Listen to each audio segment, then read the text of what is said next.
കേരളത്തിന്റെ ആരോഗ്യ ചിന്തകൾക്ക് പുതുജീവൻ നൽകിയ ആരോഗ്യ ശീർഷാസന ചിന്തകൾ എന്ന ഓഡിയോ സിഡിക്ക് ശേഷം ഡോക്ടർ ജേക്കബ് വടക്കഞ്ചേരിയുടെ മരുന്നിലൂടെ മരണമെന്ന പ്രഭാഷണ പരമ്പര പുറത്തിറങ്ങുകയാണ്. കോഴിക്കോട് ടൗൺ ഹാളിൽ ശ്രോതാക്കളെ ഞെട്ടിച്ച മരുന്നിലൂടെ മരണമെന്ന പ്രഭാഷണ പരമ്പരയും അനേകരുടെ ജീവിതങ്ങൾക്ക് അനുഗ്രഹമാകുമെന്നും ആരോഗ്യ ജീവിതം നൽകുമെന്നും ഞങ്ങൾക്കുറപ്പുണ്ട്. ആരോഗ്യരംഗത്തെ അധാർമികതകൾക്കും അനാചാരങ്ങൾക്കും അശാസ്ത്രീയതകൾക്കുമെതിരെ സന്ധിയില്ലാത്ത സമരം നടത്തുന്ന ഡോക്ടർ ജേക്കബ് വടക്കഞ്ചേരിയെ പരിചയപ്പെടുത്തട്ടെ. എറണാകുളം ജില്ലയിലെ വൈപ്പിൻകര സ്വദേശിയായ ഡോക്ടർ ജേക്കബ് വടക്കഞ്ചേരി ഇന്ത്യയിലും വിദേശ രാജ്യങ്ങളിലും പ്രകൃതി ചികിത്സാ ആശയങ്ങൾ പ്രചരിപ്പിക്കുകയും നൂറുകണക്കിന് രോഗികൾക്ക് ആരോഗ്യത്തിലേക്കുള്ള പാത കാട്ടുകയും ചെയ്തു വരികയാണ്. കുട്ടിക്കാലം മുതൽ തന്നെ സാമൂഹ്യ സേവന പ്രവർത്തനങ്ങളിൽ താൽപ്പര്യമെടുത്ത ഡോക്ടർ ജേക്കബ് 1980 യശശരീരനായ പ്രൊഫസർ MP മന്മഥന്റെ ശിഷ്യത്വം സ്വീകരിച്ച് മദ്യനിരോധന പ്രവർത്തനങ്ങളിലും തുടർന്ന് ഗാന്ധിമാർഗ പ്രവർത്തനങ്ങളിലും സജീവമായി. ഓരോരുത്തരെയും അവനവന്റെ ഡോക്ടറാക്കുകയും ആരോഗ്യ സ്വരാജിലൂടെ യഥാർത്ഥ സ്വരാജിലേക്കും അതുവഴി യഥാർത്ഥ സ്വാതന്ത്ര്യത്തിലേക്കും സമൂഹത്തെ ഉയർത്തുകയും ചെയ്യാൻ പ്രകൃതി ചികിത്സയ്ക്ക് കഴിയുമെന്ന് കണ്ട് ക്രമേണ പ്രകൃതി ചികിത്സാ പ്രചരണങ്ങളിൽ കൂടുതൽ ശ്രദ്ധ നൽകി. രോഗിയായി വരുന്നവരെ നിരന്തരം ചികിത്സിച്ച് അടിമകളാക്കുന്ന നിലവിലുള്ള ചികിത്സകരുടെ മനോഭാവത്തെ വെല്ലുവിളിച്ചുകൊണ്ട് രോഗിയായി വരിക, ഡോക്ടറായി മടങ്ങുക എന്ന മുദ്രാവാക്യം ഡോക്ടർ ജേക്കബ് ഉയർത്തിയത് ജനശ്രദ്ധ നേടി. ഡോക്ടറും ടീച്ചറും ഒത്തുചേർന്ന ഡോക്ടർ പ്രയോഗത്തിലൂടെ ഡോക്ടർ എന്ന ചൂഷകന്റെ മുഖവും ഡോക്ടർ ജേക്കബ് പുറത്തു കൊണ്ടുവന്നു. മനുഷ്യ ശരീരത്തിനും മനസ്സിനുമുണ്ടാകുന്ന സകല രോഗങ്ങളെയും മരുന്നും ഓപ്പറേഷനുമില്ലാതെ മാറ്റി സൗഖ്യം പകരുന്ന ഡോക്ടർ ജേക്കബ് വടക്കഞ്ചേരിയുടെ നേച്ചർ ലൈഫ് ഇന്റർനാഷണലിന്റെ രക്ഷാധികാരി കേരളത്തിന്റെ സാംസ്കാരിക നായകൻ ഡോക്ടർ സുകുമാർ അഴീക്കോടാണ്. മരുന്നിലൂടെ മരണമെന്ന ഈ പ്രഭാഷണ പരമ്പര നിങ്ങളുടെ ജീവിതത്തെ കൂടുതൽ ആരോഗ്യകരമാക്കട്ടെ എന്ന പ്രാർത്ഥനയോടെ സവിനയം സമർപ്പിക്കട്ടെ. മരുന്നിലൂടെ മരണമോ? അമ്പരക്കരുത്, സത്യമതാണ്. മരുന്ന് ഒരിക്കലും ജീവിതത്തെ അല്ല പ്രതിനിധീകരിക്കുന്നത്. നേച്ചർ ലൈഫ് ഹോസ്പിറ്റൽ പുറത്തിറക്കുന്ന 8ഓളം വീഡിയോ സിഡികൾ നിങ്ങളോട് അതിനെക്കുറിച്ച് വ്യക്തമായി സംസാരിക്കും. ഈ സിഡികൾ കോഴിക്കോട് ടൗൺ ഹാളിൽ ഞാൻ നടത്തിയ പ്രഭാഷണ പരമ്പരയുടെ ഭാഗങ്ങളാണ്. അനേകം പേരുടെ ജീവിതങ്ങൾക്ക് പുതിയ വെളിച്ചം പകർന്നു നൽകും, രോഗശമനവും ആരോഗ്യവും നൽകും എന്ന് ഉറപ്പുള്ളത് കൊണ്ടാണ് ഈ സിഡികൾ നിങ്ങൾക്കായി കാഴ്ചവെക്കുന്നത്. അതുകൊണ്ട് വിനയപൂർവം നിങ്ങളുടെ ജീവിതങ്ങൾക്ക് വേണ്ടി ഈ സിഡികൾ സമർപ്പിക്കുന്നു. നന്ദി. രോഗങ്ങൾ ശത്രുക്കളല്ല, മിത്രങ്ങളാണ് എന്ന ഒരു ഭാവത്തിലാണ് പ്രകൃതി ചികിത്സകർ രോഗത്തെ സമീപിക്കുന്നത്. രോഗങ്ങൾ ശത്രുക്കളല്ല എങ്കിൽ, മിത്രങ്ങളാണ് എങ്കിൽ ഇന്ന് നിലവിലുള്ള ചികിത്സാ രീതികളെല്ലാം തന്നെ അശാസ്ത്രീയമാണെന്നും അസ്ഥാനത്താണെന്നും യാതൊരു സംശയവുമില്ലാതെ നമുക്ക് അംഗീകരിക്കേണ്ടതായിട്ട് വരും. രോഗങ്ങൾ സുഹൃത്തുക്കളാണ്, അവ നമ്മെ സഹായിക്കാൻ വേണ്ടി വരുന്നതാണ് എന്ന ഈ പ്രാരംഭം പുതുതായി പ്രകൃതി ജീവനത്തിലേക്ക് അല്ലെങ്കിൽ പുതിയ ചിന്തയിലേക്ക് വരുന്നവർക്ക് ഞെട്ടലുണ്ടാക്കുന്ന ഒന്നായിരിക്കും. മറ്റ് ചികിത്സാ രീതികളുമായി പ്രകൃതി ജീവനം അല്ലെങ്കിൽ പ്രകൃതി ചികിത്സ നേരെ തിരിഞ്ഞു നിൽക്കുന്നത് ഈ ഒരു ഭാഗത്താണ്. നിങ്ങൾക്കും ഡോക്ടറാകാമെന്ന രീതിയിൽ ഓരോരുത്തനെയും അവനവൻ്റെ ഡോക്ടറാക്കുന്ന, ഓരോരുത്തനെയും സ്വരാജിനെ, സ്വയംഭരണത്തെ, സ്വാശ്രയത്വത്തെ, സ്വയം പര്യാപ്തതയെ, ഇതെല്ലാം വഴി സ്വാതന്ത്ര്യത്തെ, സ്വതന്ത്രത്തെ, സ്വാതന്ത്ര്യത്തെ ഉയർത്തി കാണിക്കുന്ന ഒന്നായിട്ട് പ്രകൃതി ചികിത്സയും പ്രകൃതി ജീവനവും മാറുന്നത് ഇവിടെയാണ്. ഭാരതത്തിൻ്റെ സ്വാതന്ത്ര്യ സങ്കല്പത്തോട്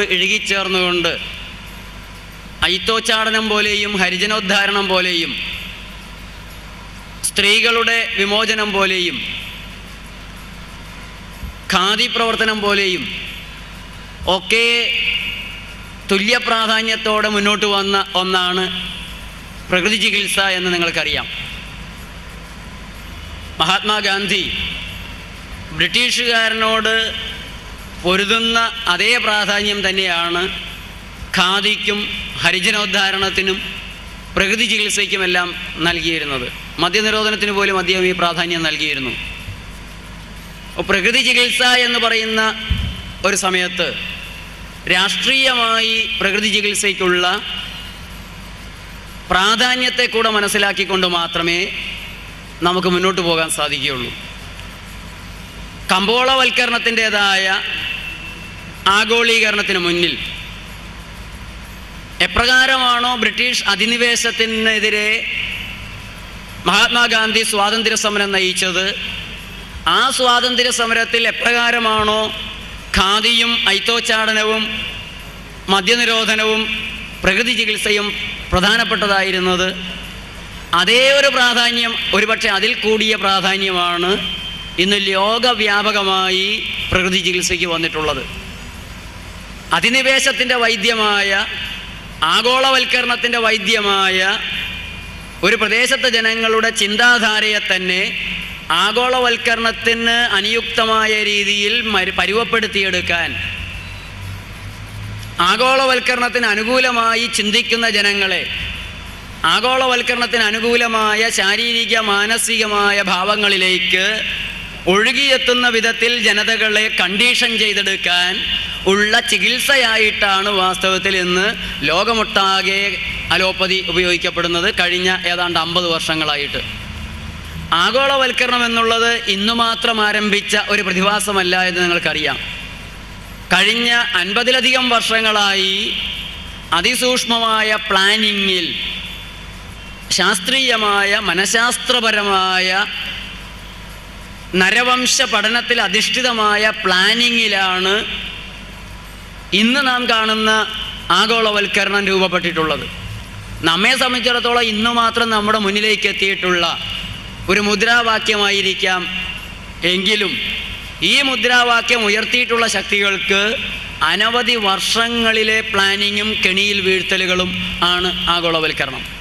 അപ്പോൾ ഈ ആഗോളവൽക്കരണത്തിൻ്റെ മുന്നിൽ നിന്നുകൊണ്ട് ആഗോളവൽക്കരണത്തിൻ്റെ ഏറ്റവും പ്രധാനപ്പെട്ട ആയുധമായ അലോപ്പതിയെ വെല്ലുവിളിച്ചുകൊണ്ട് നാം നടത്തുന്ന പ്രവർത്തനങ്ങൾ, ആ പ്രവർത്തനങ്ങൾ രോഗങ്ങൾ ശത്രുക്കളല്ല മിത്രങ്ങളാണ് എന്നത് നിരന്തരം തെളിയിച്ചുകൊണ്ടാണ്.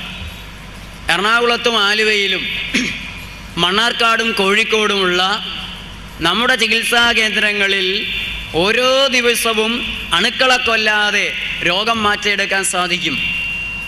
അണുക്കളല്ല രോഗങ്ങൾ ഉണ്ടാക്കുന്നത് എന്നുള്ളത് കൊണ്ട് അണുക്കളെ കൊല്ലാതെ രോഗങ്ങൾ മാറ്റിയെടുക്കാൻ സാധിക്കും എന്നതിനെ നിരന്തരം തെളിയിച്ചുകൊണ്ട്, രോഗം ശത്രുവല്ല മിത്രമാണ്, നിങ്ങളെ രക്ഷിക്കാൻ വന്നതാണ് എന്ന് നിരന്തരം തെളിയിച്ചുകൊണ്ടാണ് നമ്മൾ ഈ പോരാട്ടത്തിൻ്റെ അടിത്തറ ഒരുക്കിയിട്ടുള്ളത്.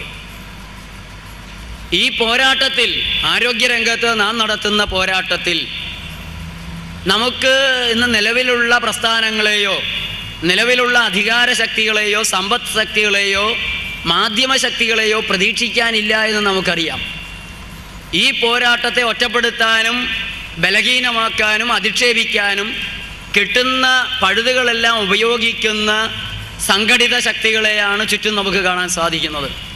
അപ്പോൾ സംഘടിത ശക്തികൾ, അധികാരത്തിൻ്റെയും പണത്തിൻ്റെയും മാധ്യമ പ്രചാരത്തിൻ്റെയും ഭാഗത്തുള്ള ശക്തികളെല്ലാം തന്നെ ഈ പ്രകൃതി ജീവന രീതികളെ സ്വയംഭരണത്തിൽ അധിഷ്ഠിതമായ, സ്വാതന്ത്ര്യത്തിൽ അധിഷ്ഠിതമായ, സ്വയം പര്യാപ്തതയിൽ അധിഷ്ഠിതമായ, സ്വാശ്രയത്വത്തിലും സ്വരാജിലും അധിഷ്ഠിതമായ ഈ സങ്കല്പത്തെ വേട്ടയാടിക്കൊണ്ടിരിക്കുമ്പോൾ ഇതിൻ്റെ സത്യമൊന്നുകൊണ്ടാണ്, ഇതിൻ്റെ സൗന്ദര്യമൊന്നുകൊണ്ടാണ് ഈ ആശയം വീണ്ടും ഉജ്ജ്വലിച്ചുകൊണ്ട് തന്നെ മുന്നോട്ട് പോകുന്നത്.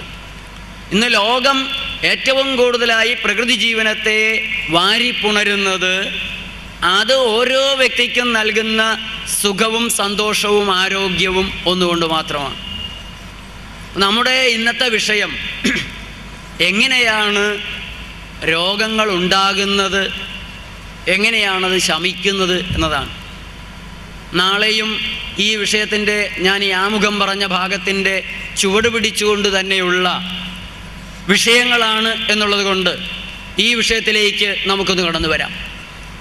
ആദ്യമായി ഈ വിഷയം കേൾക്കുന്നവരോട് ഒരിക്കൽ കൂടെ അടിവരയിട്ട് മനസ്സിൽ ഓർക്കാൻ പറയട്ടെ, നിങ്ങൾക്ക് പ്രഥമ ശ്രവണത്തിൽ യാതൊരു തരത്തിലും യോജിക്കാനാവാത്ത ചില കാര്യങ്ങളാണ് ആദ്യമേ തന്നെ പറയാനുള്ളത്. ഒരുപക്ഷെ നിങ്ങളുടെ ചിന്തയെ കിടിലം കൊള്ളിച്ചുകൊണ്ട് ആ ചിന്ത ഉറപ്പിച്ചു നിർത്തിയിട്ടുള്ള ചില ഭാഗങ്ങളെ തകർത്തുകൊണ്ട് തന്നെയാവണം ഞങ്ങൾക്ക് നിങ്ങളുടെ മസ്തിഷ്കത്തിലേക്ക് കടന്നുകൂടാനുള്ളത്, നിങ്ങളുടെ മനസ്സിലേക്ക് കടന്നുകൂടാനുള്ളത്. അതുകൊണ്ട് ഇന്നീ പറയുന്ന കാര്യങ്ങൾ പലതും നിങ്ങൾക്ക് മനസ്സിലാക്കാൻ അംഗീകരിക്കാൻ പ്രയാസമുള്ളതായിരിക്കാം. നിങ്ങൾക്ക് അംഗീകരിക്കാൻ പ്രയാസമില്ലാത്തത് പറയാനായിട്ട് ഞങ്ങളിവിടെ വരേണ്ട ആവശ്യമില്ലല്ലോ. നിങ്ങൾക്ക് അംഗീകരിക്കാൻ പ്രയാസമില്ലാത്ത കാര്യങ്ങൾ കേൾക്കാൻ നിങ്ങളെങ്ങും പോയി സമയം കളഞ്ഞിരിക്കേണ്ട കാര്യവുമില്ലല്ലോ. അതുകൊണ്ട് നിങ്ങൾക്ക് അംഗീകരിക്കാൻ പ്രയാസമുള്ളതും നിങ്ങൾക്ക് സ്വീകരിക്കാൻ പ്രയാസമുള്ളതുമായ കാര്യങ്ങളെയാണ് നിങ്ങൾ അന്വേഷിക്കേണ്ടത്. അപ്പോൾ നിങ്ങൾക്ക് അംഗീകരിക്കാൻ പ്രയാസമുള്ള ഈ കാര്യങ്ങളെ മനസ്സിലിട്ട് മറിച്ചും തിരിച്ചും പരിശോധിക്കാനും സത്യമാണോ ഇല്ലയോ എന്ന് നോക്കി സത്യമാണെങ്കിൽ സ്വീകരിക്കാനും കഴിയുന്ന ഒരു തുറന്ന മനസ്സ് നൽകണമെന്ന് വിനീതമായി ആദ്യമേ അപേക്ഷിക്കുകയാണ്. ആരോഗ്യം സ്വാഭാവികമാണ്, രോഗം കൃത്രിമമാണ്. രോഗം സ്വാഭാവികമല്ല, ആരോഗ്യമാണ് സ്വാഭാവികം. ജനിച്ചപ്പോൾ തന്നെ നമുക്ക് കിട്ടുന്ന, നമ്മിലായിരിക്കുന്ന ഒന്നാണ് ആരോഗ്യം. രോഗം എന്നുള്ളത് കഠിനാധ്വാനം ചെയ്ത് മാത്രം നമുക്ക് നേടിയെടുക്കാൻ കഴിയുന്ന ഒരു കാര്യമാണ്. കഠിനാധ്വാനം ചെയ്യാതെ രോഗങ്ങളുണ്ടാവില്ല. കഠിനാധ്വാനം ചെയ്ത് ശരീരത്തെ നമ്മൾ തകർക്കുമ്പോൾ, ശരീരത്തിന് ചെയ്യാൻ പാടില്ലാത്തത് ചെയ്തുകൊണ്ട് ശരീരത്തെ പ്രതിസന്ധിയിലാക്കുമ്പോൾ, ആ പ്രതിസന്ധിയെ നേരിടാൻ വേണ്ടി ശരീരം നടത്തുന്ന ശ്രമങ്ങളാണ് രോഗങ്ങൾ. അപ്പോൾ രോഗം എന്നുള്ളതല്ല ശത്രു, മറിച്ച് എന്തുകൊണ്ട് രോഗം വരേണ്ടി വന്നു എന്ന കാരണമാണ് നമ്മുടെ ശത്രുവായിട്ടുള്ളത്. ഒരു രോഗത്തെ നമുക്ക് എന്തുകൊണ്ട് ഏറ്റെടുക്കേണ്ടതായി വന്നു, ആ ഒരു സാഹചര്യത്തെ തിരിച്ചറിഞ്ഞ് ആ സാഹചര്യത്തെ മാറ്റുക എന്നുള്ളതാണ് രോഗാവസ്ഥയിൽ ചെയ്യേണ്ട ഒരു കാര്യം. അപ്പം എങ്ങനെയാണ് രോഗം ഉണ്ടാകുന്നത്? ആരോഗ്യം സ്വാഭാവികമാണ്. ആരോഗ്യം നമ്മൾ ജനിക്കുമ്പോഴേ ഉള്ളതാണ്. ജനിക്കുമ്പോഴേ ഉള്ളത് എന്ന് പറയുമ്പോൾ അവിടെ ഒരു ഭാഗം പ്രത്യേകമായി ഞാൻ വിശദീകരിക്കേണ്ടതുണ്ട് എന്നെനിക്കറിയാം. അത് മറ്റൊന്നുമല്ല, ജനിക്കുമ്പോൾ ഒരു കുഞ്ഞിനുണ്ടാകുന്ന ആരോഗ്യം അത് തലമുറകളിൽ നിന്ന് കൈമാറി വരുന്ന ഒരു ആരോഗ്യ ശക്തിയുടെ ഭാഗമാണ്. ഒരു പച്ചക്കറി വിത്ത്, ആ പച്ചക്കറി വിത്ത് എത്ര നല്ല ചെടികൾ ഉണ്ടാക്കുന്നു എന്നുള്ളത് ആ വിത്തിലടങ്ങിയിട്ടുള്ള, തലമുറകളായി ആ വിത്തിന് കൈമാറ്റം ചെയ്ത് കിട്ടിയിട്ടുള്ള ആരോഗ്യശക്തിയുടെ, ജീവശക്തിയുടെ ചോദ്യമാണ്. മനുഷ്യനെയും ഒരു വിത്ത് ആയിട്ട് നാം കണക്കാക്കേണ്ടതുണ്ട്. വിത്ത് തേങ്ങിയപ്പോലെ മനുഷ്യനെയും ഒരു വിത്തായിട്ട് നമ്മൾ കണക്കാക്കേണ്ടതുണ്ട്. ഒരു കുഞ്ഞിൻ്റെ ആരോഗ്യം എന്നുള്ളത് തലമുറകൾ പാലിച്ചിട്ടുള്ള ആരോഗ്യ ശക്തിയുടെ ജീവിതക്രമത്തിൻ്റെ സംഭാവനയാണ്. വിത്ത് കാളയ്ക്ക് മാത്രമല്ല ആരോഗ്യശക്തി വേണ്ടത്. നല്ല ഒരു തെങ്ങ് വേണമെന്ന് ആഗ്രഹിക്കുന്ന കർഷകൻ ഏറ്റവും നല്ല തെങ്ങ് നോക്കി, അതിലെ ഏറ്റവും നല്ല തേങ്ങ നോക്കി അതെടുത്ത് പാകുന്നു. വീട്ടിലെ പശുവിന് ചാവാലി മൂരിയെ ആരും സമ്മതിക്കുന്നില്ല. നല്ല ആരോഗ്യമുള്ള, യൗവനമുള്ള ഒരു മൂരിയെ മാത്രമേ വീട്ടിലെ പശുവിന് നമ്മൾ സ്വീകരിക്കുന്നുള്ളൂ. പക്ഷെ നമ്മളെ പെണ്ണിൻ്റെ കാര്യം, നമ്മുടെ വീട്ടിലെ പെണ്ണിനൊരു ചെറുക്കം വേണമെന്ന് പറയുമ്പോൾ ആ ചെറുക്കന് ഈ വിത്ത് കാളയുടെ ശുദ്ധിയുണ്ടോ എന്ന്, ആരോഗ്യമുണ്ടോ എന്ന് ആരും നോക്കാറില്ല. മനുഷ്യരിൽ സകല കള്ളുകുടിയനും പുകവലിക്കാരനും ദുർനടപ്പുകാരനും കുഞ്ഞുങ്ങളെ സൃഷ്ടിക്കുന്നു എന്നുള്ളതാണ് ജന്മനാ അനാരോഗ്യം ഉണ്ടാകുന്നതിൻ്റെ കാരണം. അതിനല്പം ഇന്നത്തെ മരുന്നുകളിലേക്കും കൂടെ വരേണ്ടി വരും. അപ്പോൾ ജനിക്കുമ്പോഴുള്ളൊരു ആരോഗ്യം തലമുറകളിലൂടെ കൈമാറി വരുന്ന ആരോഗ്യമാണ്. അപ്പോൾ ഇങ്ങനെ ആരോഗ്യത്തോടെ ജീവിക്കുന്ന ഒരു കുട്ടി, ഈ കുട്ടിക്ക് ആരോഗ്യം എന്നുള്ളത് മരണം വരെ 120 കൊല്ലം വരെ മുന്നോട്ട് പോകാവുന്ന പുള്ളിങ് പവറാണ്. ഇതിന് തകരാറുണ്ടാകണമെങ്കിൽ ബോധപൂർവമായ ഇടപെടലുകളും അനീതി നിറഞ്ഞ ഇടപെടലുകൾ വ്യക്തി നടത്തിയാലല്ലാതെ രോഗങ്ങൾ ഉണ്ടാക്കിയെടുക്കാൻ സാധിക്കില്ല. ഇതൊന്നുകൂടെ നമുക്ക് മനസ്സിലാക്കാൻ സാധിക്കണമെങ്കിൽ ഒരു മനുഷ്യ ശരീരം എങ്ങനെയാണ് പ്രവർത്തിക്കുന്നത് എന്ന് നമ്മൾ നോക്കേണ്ടതായിട്ട് വരും. പലപ്പോഴും ഇന്നത്തെ മോഡേൺ മെഡിസിൻ്റെ രീതികൾ മനുഷ്യൻ്റെ ശരീരത്തെ ഒരു മോട്ടോർ കാറ് പോലെ കണ്ട് കാറ് റിപ്പയർ ചെയ്യുന്നത് പോലെ മനുഷ്യ ശരീരത്തെയും റിപ്പയർ ചെയ്യാൻ നോക്കുകയാണ്. ഈ ഒരു സമീപനം പാടെ തെറ്റാണ്, നിരാകരിക്കപ്പെടേണ്ടതാണ്. മനുഷ്യ ശരീരത്തെ മോട്ടോർ കാറിനെ കാണുന്നത് പോലെ കണ്ട് ശരീരത്തിൻ്റെ ക്ലച്ച് സിസ്റ്റത്തെ മാറ്റി, ഗിയർ സിസ്റ്റത്തെ മാറ്റി, ആ നട്ട് മാറ്റി ഈ നട്ട് മാറ്റിയെല്ലാം തിരുത്താമെന്ന് കരുതുന്നത് വിഡ്ഢിത്തമാണ്. പ്രധാനപ്പെട്ട കാരണം ഒരു വാഹനത്തിൻ്റെ സ്പെയർ പാർട്സ് പോലെ സ്ഥിരമായിരിക്കുന്ന ഒരവയവവും ഈ മനുഷ്യ ശരീരത്തിലില്ല. ഇന്നുള്ള ഒരവയവം നാളെ ഇല്ല, ഇന്നലെ ഉണ്ടായിരുന്ന ഒരവയവം ഇന്നില്ല. മോട്ടോർ കാറിന് അങ്ങനെയല്ല. നമ്മളത് വാങ്ങുമ്പോഴുള്ള എല്ലാ സ്പെയർ പാർട്ടുകളും അതിൽ സ്ഥിരമായിരിക്കുന്നു. അതിന് കേട് വന്നു കഴിഞ്ഞാൽ ആ സ്പെയർ പാർട്ട് അങ്ങനെ തന്നെ എടുത്ത് മാറ്റി വേറൊരെണ്ണം വെച്ചാൽ മതി. മനുഷ്യ ശരീരത്തിൽ അങ്ങനെ ആരംഭം തുടങ്ങിയുള്ള സ്പെയർ പാർട്ടുകളില്ല. ഒരവയവവും പിറക്കുമ്പോഴുള്ളത് മരിക്കുമ്പോഴില്ല. മോട്ടോർ കാറിൽ ജീവൻ ആദ്യമുണ്ടാകുന്നില്ല, ശരീരമാണ് ആദ്യമുണ്ടാകുന്നത്. മനുഷ്യ ശരീരത്തിലാകട്ടെ ജീവൻ ആദ്യമുണ്ടാകുന്നു, ശരീരം പിന്നീടുണ്ടാകുന്നു. ആ ശരീരത്തിൽ ജീവൻ കുടികൊള്ളുകയും ആ ശരീരത്തിൻ്റെ എല്ലാ പ്രവർത്തനങ്ങളും മേൽനോട്ടം നടത്തുകയും ചെയ്യുന്നുണ്ട്. അപ്പോൾ മനുഷ്യ ശരീരത്തിൽ പ്രാണൻ ആദ്യം വരികയും ശരീര നിർമ്മിതിക്ക് മേൽനോട്ടം നടത്തുകയും ജനനത്തിന് ശേഷവും പ്രാണൻ ശരീരത്തിൻ്റെ പ്രവർത്തനങ്ങളെ അനുനിമിഷം നിർദ്ദേശങ്ങൾ കൊടുത്ത് നിയന്ത്രണങ്ങൾ വരുത്തി മുന്നോട്ട് കൊണ്ടുപോവുകയും ചെയ്യുകയാണ്. ഓരോ ദിവസവും ഈ ശരീരം ഉറങ്ങിക്കിടക്കുമ്പോൾ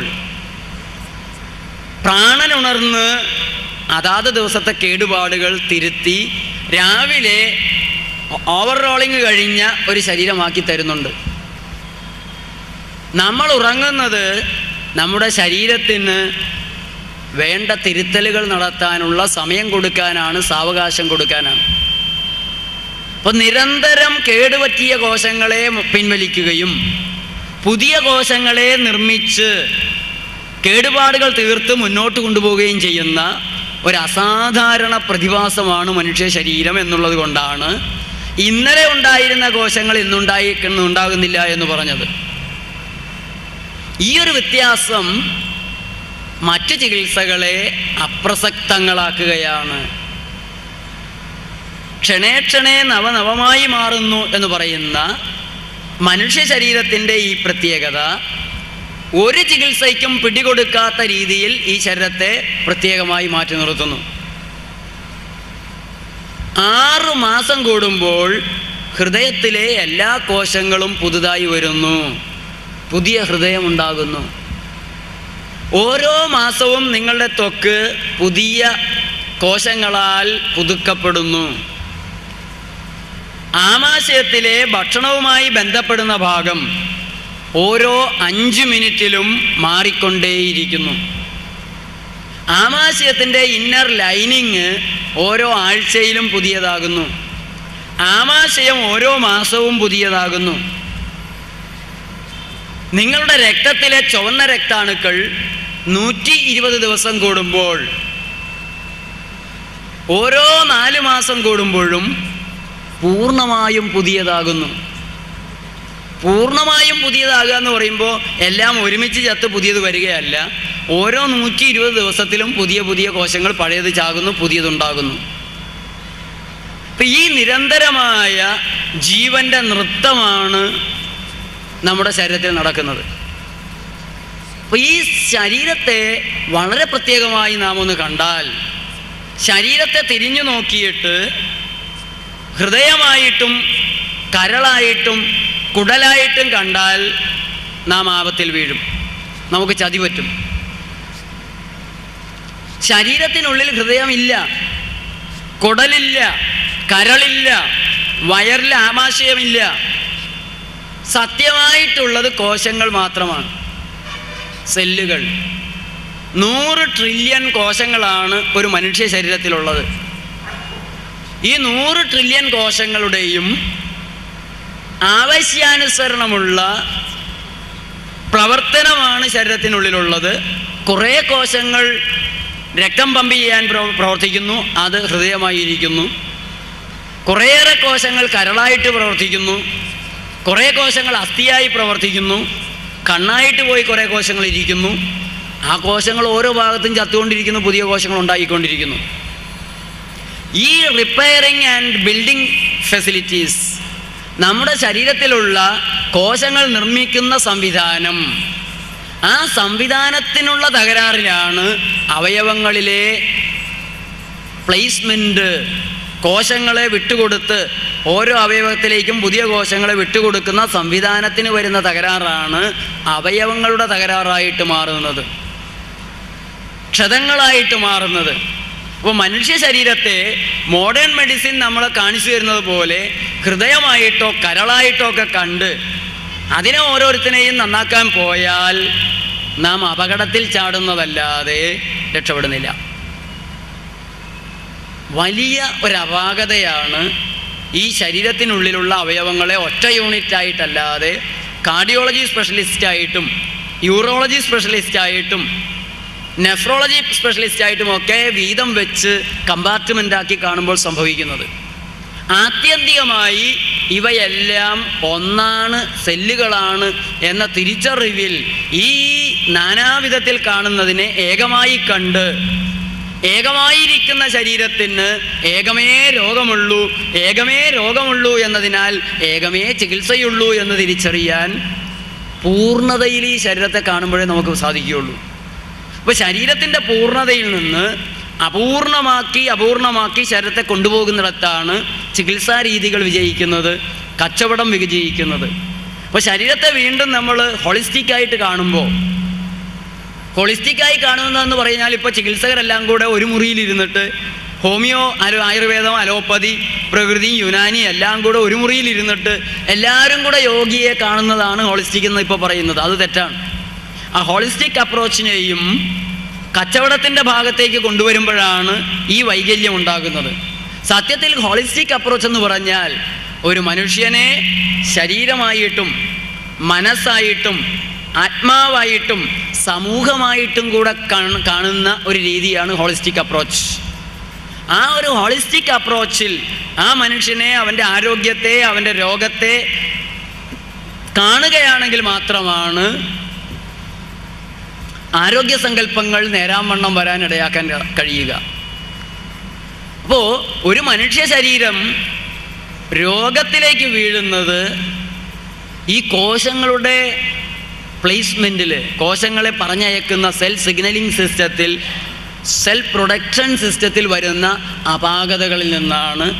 അതിന് എന്ത് കാരണം എന്ന് നോക്കി അത് പരിഹരിക്കുക എന്നുള്ളതാണ് യഥാർത്ഥത്തിൽ ഓരോ മനുഷ്യനും നടത്തേണ്ട ഇടപെടൽ. ഇപ്പോൾ സ്വയം ജനിച്ച ശരീരം, സ്വയം വളരുന്ന ശരീരം, സ്വയം മരിക്കുന്ന ശരീരം, സ്വയം ജനിച്ച് സ്വയം നിർമ്മിക്കപ്പെട്ട് സ്വയം വളർന്ന് സ്വയം മരിക്കുന്ന ഈ ശരീരത്തിന് സ്വയം തിരുത്താനറിയാം, സ്വയം കേട് തീർക്കാനറിയാം. സ്വയമായിട്ടല്ലാതെ പുറത്തുനിന്ന് ഈ ശരീരത്തിൻ്റെ കേട് തീർക്കുക സാധ്യമല്ല. ഒരു മനുഷ്യന് 2 ലോകങ്ങളെയാണ് കാണാൻ സാധിക്കുക. ഒന്ന് ബാഹ്യലോകം, രണ്ടാമത്തത് ആന്തരലോകം. ബാഹ്യലോകവും ആന്തരലോകവും രണ്ടും രണ്ടാണ്.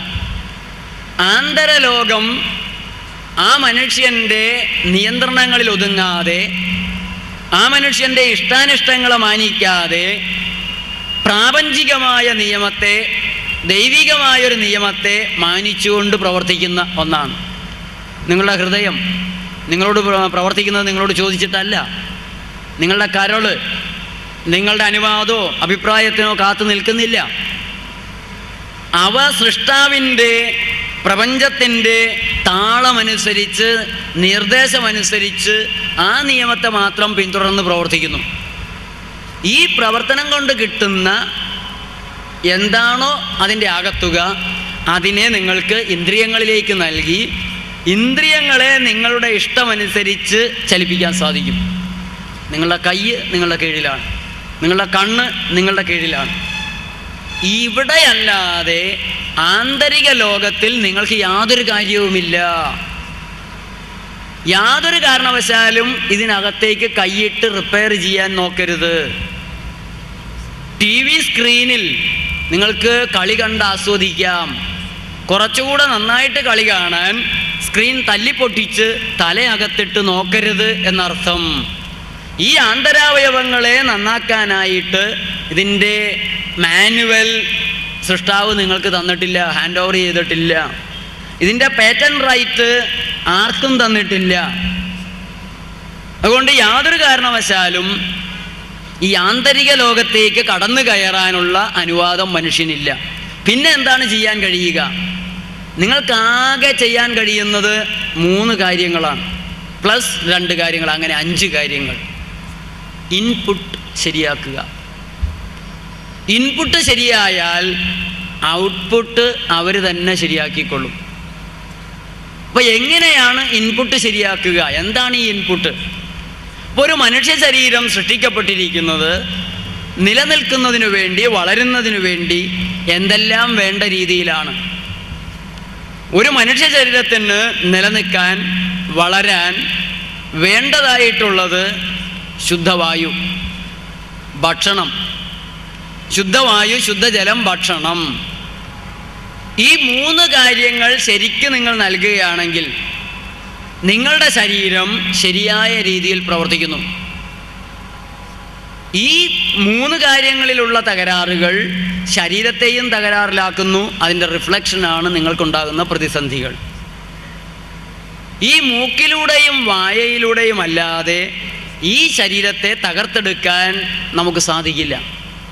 ഇൻറ്റേർണൽ പൊല്യൂഷൻ എങ്ങനെ ഉണ്ടാകണമെങ്കിലും അത് മൂക്കിലൂടെയോ വായയിലൂടെയോ തന്നെ ഉണ്ടാകണം. അപ്പോൾ ഒരു ശരീരത്തിന് ആവശ്യമുള്ളത്, സുഗമമായ പ്രവർത്തനത്തിന് ആവശ്യമുള്ളത് ശുദ്ധവായു, ശുദ്ധജലം, ശുദ്ധഭക്ഷണം. ഈ 3 കാര്യങ്ങളെയും കൊണ്ട് നിരവധി ജൈവ പ്രവർത്തനങ്ങൾ നടത്തുന്ന ശരീരത്തിൽ അനുനിമിഷം സ്വീകരിക്കുന്ന വായു വിഷവായുവായി മാറുന്നു, പുറന്തള്ളേണ്ട വായുവായിട്ട് മാറുന്നു. മറ്റു ജീവികൾക്ക് അത് ശുദ്ധവായു ആയിരിക്കാം, പക്ഷേ ശരീരത്തെ സംബന്ധിച്ചിടത്തോളം അത് അശുദ്ധവായുവാണ്. അത് മാറിയേ പറ്റുള്ളൂ. 1 മിനിറ്റ് ആ വായു ഉള്ളിൽ തങ്ങിപ്പോകുന്ന ഒരന്തരീക്ഷം ഉണ്ടായാൽ മരണം ആരംഭിക്കുന്ന നിസ്സഹായനാണ് മനുഷ്യൻ. 1 മിനിറ്റ് ഉള്ളിൽ തങ്ങിപ്പോയാൽ മതി. അപ്പോൾ ഈ വായു എന്നുള്ളത്, ഇപ്പം ഞാൻ അനുഭവിക്കുന്ന പ്രയാസവും ഈ വായുവിൻ്റെ ഒരു പ്രയാസമാണ്. എൻ്റെ തൊണ്ട.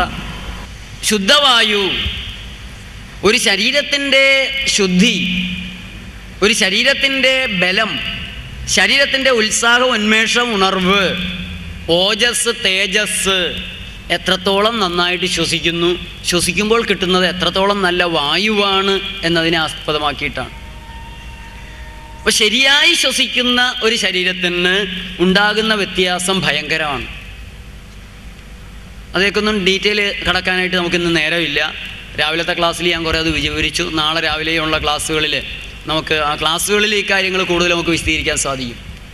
അപ്പോൾ എടുക്കുന്ന വായു അതാത് നിമിഷം ഉള്ളിൽ അഴുക്കായി മാറുന്നു, വിഷമായി മാറുന്നു. അതിനെ പുറന്തള്ളേണ്ട ഒരാവശ്യമുണ്ട്. കുടിക്കുന്ന വെള്ളം അത് പുറത്തു പോകേണ്ട ഒരാവശ്യമുണ്ട്. ഉള്ളിൽ കിടന്നു കഴിഞ്ഞാൽ ശരീരം കെട്ടിക്കിടക്കുന്ന വെള്ളം ചീഞ്ഞു നാറുന്നത് പോലെ ചീഞ്ഞു നാറി കോശങ്ങൾക്ക് ആപത്താകും. കഴിക്കുന്ന ഭക്ഷണവും ദഹനവിധേയമായാൽ ഉടനെ പുറത്തു പോകേണ്ട ആവശ്യമുണ്ട്. അപ്പോൾ ഒരു ശരീരത്തിന് ശുദ്ധമായി പ്രവർത്തിക്കാൻ വേണ്ടത് ശരീരത്തിൻ്റെ ഇൻപുട്ട് എന്ന നിലയ്ക്ക് ശുദ്ധവായു, ശുദ്ധജലം, ശുദ്ധഭക്ഷണം. ഔട്ട്പുട്ട് എന്ന നിലയ്ക്ക് ഈ കഴിച്ചു വന്ന ഭക്ഷണ സാധനങ്ങൾ, എടുത്ത സാധനങ്ങളെ വിഷവാതകങ്ങളെല്ലാം പുറത്ത് അതാത് സമയത്ത് പോകണം. അതെങ്ങനെയാണെന്ന് ചോദിച്ചാൽ എല്ലാ ജീവികൾക്കും അതിൻ്റെ ശരീരത്തിലുണ്ടാകുന്ന ജൈവ മാലിന്യങ്ങൾ പുറത്തു പോകാനുള്ള സംവിധാനങ്ങളുണ്ട്. മനുഷ്യ ശരീരത്തിൽ 5 മാർഗങ്ങളാണ് സാധാരണ രീതിയിൽ ഈ അഴുക്ക് പുറന്തള്ളാനായിട്ടുള്ളത്. 1 ഉച്ഛ്വാസവായു, 2 വിയർപ്പ്, 3 മൂത്രം, 4 മലം, 5 സ്ത്രീകൾക്കുള്ള ആർത്തവം. ഒരു ശരീരം സ്വയം ശുദ്ധീകരിക്കാൻ 5 മാർഗങ്ങളിലൂടെ ശ്രമിക്കുന്നു. ഇതിലെല്ലാം ഫലവത്തായി നടന്നാൽ, കൃത്യമായി നടന്നാൽ ആ ശരീരത്തിന് രോഗങ്ങളില്ല.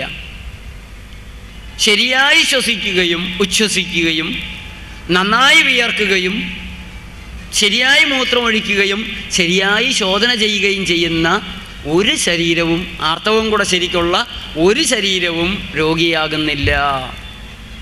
ആ ശരീരം ഉന്മേഷത്തോടെ, ഉത്സാഹത്തോടെ നന്നായി പ്രവർത്തിക്കുന്നു. ഇതിലേതിലെങ്കിലും 1, 2, 3 ക്ഷീണം വന്നു കഴിയുമ്പോഴാണ്, തളർച്ച വന്നു കഴിയുമ്പോഴാണ് ഒരു ശരീരത്തിന് ആപത്തുണ്ടാകുന്നത്, രോഗത്തിലേക്ക് ആ ശരീരം വീണു പോകുന്നത്. രോഗത്തിലേക്ക് ഈ ശരീരം വീണു പോകുന്നതിന് മുമ്പ് ഉന്മേഷം കുറയുക എന്നൊരു അന്തരീക്ഷത്തെയാണ് നമുക്ക് കാണാൻ സാധിക്കുക. ഉന്മേഷം കുറഞ്ഞു, ഉത്സാഹം കുറഞ്ഞു. ഒരു ഫിഷ് ടാങ്കിൽ, വെള്ളത്തിൽ നമ്മൾ ഫിഷ് ടാങ്കിൽ, അക്വേറിയത്തിൽ കിടക്കുന്ന മത്സ്യം, ആ മത്സ്യത്തിൻ്റെ ജീവൻ എന്നുള്ളത്, ജീവ തേജസ് എന്നുള്ളത്, ആ മത്സ്യം യോഗാഭ്യാസം ചെയ്യുന്നുണ്ടോ, പ്രകൃതി ചികിത്സ അനുസരിച്ചുള്ള പച്ചക്കറികളും പഴങ്ങളുമാണോ കഴിക്കുന്നത് എന്നതിനേക്കാൾ ഉപരി മത്സ്യത്തിൻ്റെ ആരോഗ്യം നിശ്ചയിക്കുന്നത് ആ മത്സ്യം കിടക്കുന്ന വെള്ളം, ആ വെള്ളത്തിൻ്റെ പരിശുദ്ധിയാണ്. വെള്ളം 3 ദിവസത്തിലൊരിക്കലോ ആഴ്ചയിൽ ഒരിക്കലെങ്കിലുമോ മാറിയിരിക്കണം. അത് മാറാതിരുന്നാൽ ഈ മത്സ്യത്തിന് എന്താണ് സംഭവിക്കുക? ആ മത്സ്യത്തെ നിങ്ങൾ നിരീക്ഷിക്കുക. ആദ്യത്തെ ആഴ്ച നിങ്ങൾ വെള്ളം മാറുന്നില്ല, മത്സ്യത്തിൻ്റെ ഉണർവ്, ഉന്മേഷം, ആ ചലനമൊക്കെ പതുക്കെ കുറയുന്നു.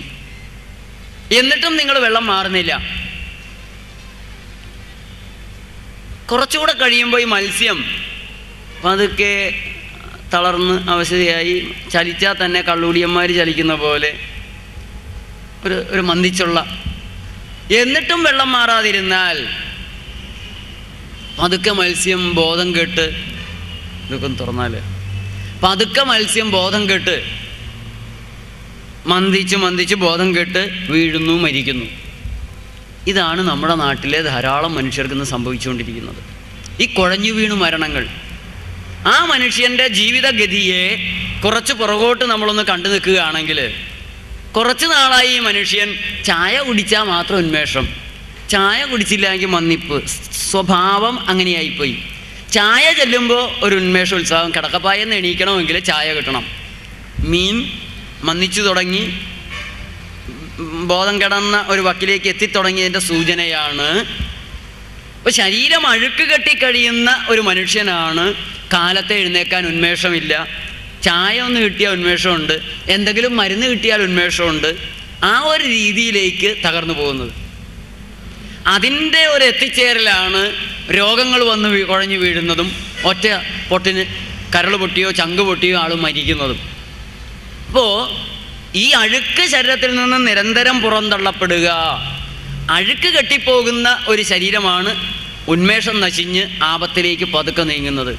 അത് 10 വർഷം കൊണ്ടോ 20 വർഷം കൊണ്ടോ ഒക്കെ സംഭവിക്കുന്ന ഒരു ആപത്താണ്. കാരണം ശരീരത്തിന് ഏത് പ്രതിബന്ധങ്ങളിലും അസാധാരണമായ കഴിവുണ്ട് പിടിച്ചു നിൽക്കാനായിട്ട്. അപ്പോൾ മനുഷ്യ ശരീരം വളരെ പ്രത്യേകതയുള്ള ഒന്നായതുകൊണ്ട് അസാധാരണ ശുദ്ധീകരണ നടപടികൾ പുറപ്പെടുവിച്ച് സ്വീകരിച്ച് കെട്ടിക്കിടക്കുന്ന അഴുക്കിനെ കളയാൻ അതിനറിയാം. ഇപ്പോൾ അഴുക്ക് ശ്വാസകോശത്തിൽ അടിഞ്ഞുകൂടി ഗതികേട് പിടിച്ച ഒരു ശരീരം ആ അഴുക്കിനെ കളയാനായിട്ട് അസാധാരണ ശുദ്ധീകരണ നടപടി ഉണ്ടാക്കുന്നത് എന്താണ്? ചുമച്ച്, തുമ്മി, ചീറ്റി. അപ്പം ജലദോഷം എന്ന് പറഞ്ഞ ഒരവസ്ഥ ജലത്തിൻ്റെ ദോഷമാണോ അതോ ജലത്തിൻ്റെ ഗുണമാണോ? കെട്ടിക്കിടക്കുന്ന അഴുക്കിനെ പുറന്തള്ളാനായിട്ട് ശരീരം കൊണ്ടുവരുന്ന അസാധാരണ ശുദ്ധീകരണ നടപടിയാണ് സത്യത്തിൽ ജലദോഷം. പക്ഷെ ഇതിനെയെല്ലാം രോഗമാക്കി നിങ്ങളുടെ മുമ്പിൽ ചിത്രീകരിച്ചിരിക്കുകയാണ് വൈദ്യശാസ്ത്രങ്ങൾ. അതിൻ്റെ പിന്നിൽ വൈദ്യശാസ്ത്രത്തിൻ്റെ താല്പര്യം എന്താണ്? എൻ്റെ കയ്യിലിരിക്കുന്ന പുസ്തകങ്ങളിൽ വളരെ പ്രധാനപ്പെട്ട മെഡിക്കൽ കോളേജുകളിൽ പഠിപ്പിക്കുന്ന ചില പുസ്തകങ്ങൾ പറയുന്നത് ജലദോഷം ശരീരത്തിന് രോഗപ്രതിരോധ ശക്തി നൽകിത്തരുന്ന ഒന്നാണ് എന്നാണ്. മെഡിക്കൽ കോളേജിൽ പഠിപ്പിക്കുന്ന പുസ്തകങ്ങളാണ്. പക്ഷെ അതിനെ തമസ്കരിക്കുകയും കണ്ടില്ലെന്ന് നടിച്ച് വളച്ചൊടിക്കുകയുമാണ് ഇന്ന് നമ്മുടെ നാട്ടിലെ അലോപ്പതി ഡോക്ടർമാർ ചെയ്തുകൊണ്ടിരിക്കുന്നത്. Davidson's principles and practice of medicine, ഇതിൽ ജലദോഷം ഇൻ്റർഫെറോൺസ് എന്ന് പറയുന്ന ഒരു പ്രതിരോധ ഘടകത്തെ, വൈറസ് ടൈപ്പുള്ള ഇൻ്റർഫെറോൺസിനെ ഉണ്ടാക്കുന്ന ഒന്നാണ്. അങ്ങനെ ശരീരത്തിന് സുഖം തരുന്ന, ദുഃഖങ്ങൾ അകറ്റുന്ന, ക്യാൻസറിനെ വരെ പ്രതിരോധിക്കാൻ കഴിയുന്ന ഒന്നായിട്ടാണ് ജലദോഷത്തെ Davidson's principles and practice of medicine 20th edition വരച്ച് കാണിക്കുന്നത്. മോഡേൺ മെഡിസിൻ്റെ അടിത്തറ തകർക്കുന്ന നിരവധി കാര്യങ്ങൾ ഈ മെഡിക്കൽ ടെക്സ്റ്റുകളിൽ നിന്ന് നമുക്കിന്ന് കണ്ടെത്താനായിട്ടുണ്ട്. നമ്മൾ പ്രകൃതി ചികിത്സകരെ പരിഹസിച്ചുകൊണ്ട് പ്രകൃതി ചികിത്സകർ പറയുന്നത് വിഡ്ഢിത്തമാണ് എന്ന് പറയുന്ന അലോപ്പതി ഡോക്ടർമാർ ലോകത്തുള്ള മനുഷ്യരെ ചതിക്കുകയാണ്, വഞ്ചിക്കുകയാണ്. ജലദോഷം അടിച്ചമർത്തിയാൻ മരുന്ന് കൊടുത്ത് അകാലത്തിൽ കാലപുരിക്കയക്കുകയാണ്. രോഗങ്ങൾ ഉണ്ടാക്കുന്ന രോഗങ്ങളുടെ സുഹൃത്തുക്കളാണ് എന്ന് പറയാവുന്ന രീതിയിലാണ് മെഡിക്കൽ ടെക്സ്റ്റുകളിൽ ഇന്ന് കാര്യങ്ങളുള്ളത്. അതിൻ്റെ പേജുകൾ വേണമെങ്കിൽ നമുക്ക്. അതുപോലെ തന്നെ ഫീവർ, പനി ഏറ്റവും വലിയ ഒരു അനുഗ്രഹമാണെന്നും പനിയെ മരുന്ന് ചെയ്ത് തടയരുതെന്നും 166, 136, 149, 181 തുടങ്ങിയ പേജുകളിൽ ഈ പുസ്തകത്തിൽ നമുക്ക് കാണാൻ സാധിക്കും. ഇത് ലോകമെമ്പാടുമുള്ള മെഡിക്കൽ കോളേജുകളിൽ പഠിപ്പിക്കുന്ന പുസ്തകമാണ്.